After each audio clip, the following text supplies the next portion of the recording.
Cent மல்லியா மனசுல மணக்கிற நீ அடி கரும்பா உசுரல இனிக்கிற நீ செண்டு மல்லியா மனசுல மணக்கிற நீ அடி கரும்பா உசுரல இனிக்கிற நீ தெருவுல நூறு பூக்கட எனக்கு நீ வாசம் சேர்த்திட போதும் தங்கு செண்டு மல்லியா மனசுல மணக்கிற நீ அடி கரும்பா உசுரல இனிக்கிற நீ கனவுல நானும் கண்ட மகிழ் தோக மாதிரி பஸ் ஓட்டுற டிரைவரும் அவங்களுடைய வைஃபும் மீட் பண்ணிக்கிற இந்த சீன் பார்த்தாலே நமக்கு சூரிய வம்சம் படம் தாங்க ஞாபகம் வரும். அந்த மாதிரி தான் இந்த வீடியோவும் இப்போ சமூக வலைத்தளங்கள்ல வைரலா பரவிட்டு இருக்கு.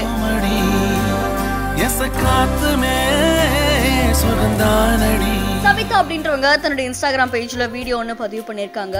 அந்த வீடியோல அவங்களுடைய ஹஸ்பண்ட் வந்து ஒரு டிரைவரா இருக்காங்க, கவர்மெண்ட் பஸ் ஓட்டுறாங்க. அப்படி இருக்கும்போது கரெக்டா அவங்க அந்த வழியா வரும்போது இவங்க அவங்களுக்காக காத்திருக்காங்க. ஒரு பக்கம் மழை பெய்யுது, இன்னொரு பக்கம் அவர் வராரு. ஸோ வந்த உடனே இவங்க என்ன பண்றாங்க, ரோடு கிராஸ் பண்ணி போய் அவர்கிட்ட நின்று பேசுறாங்க. அதுக்கப்புறமா அவர் அங்க இருந்து கிளம்பி போயிடுறாங்க. இதை பார்த்த நிறைய பேர் இந்த சூரிய வம்சம் சீன் எத்தனை வாட்டி எடுத்தாலுமே அது கொஞ்சம் ஃபேமஸா தான்ப்பா இருக்கு அப்படின்ற மாதிரி கமெண்ட் பண்ணிருக்காங்க. அண்ட் அதையுமே தாண்டி ஒரு ஹஸ்பண்டை பாக்குறதுக்காக ஒரு வைஃப் காத்திருக்கிறதே ஒரு இனிமையான விஷயம் தானே அப்படின்ற மாதிரியும் சொல்லியிருக்காங்க. இந்த வீடியோ தொடர்பான உங்களுடைய கருத்துக்களை நம்மளுடைய பிஹைண்ட் நோட்ஸ்ல கமெண்ட் பண்ணுங்க. தொடர்ந்து பல செய்திகளுக்கு ஃபாலோ பண்ணிக்கோங்க.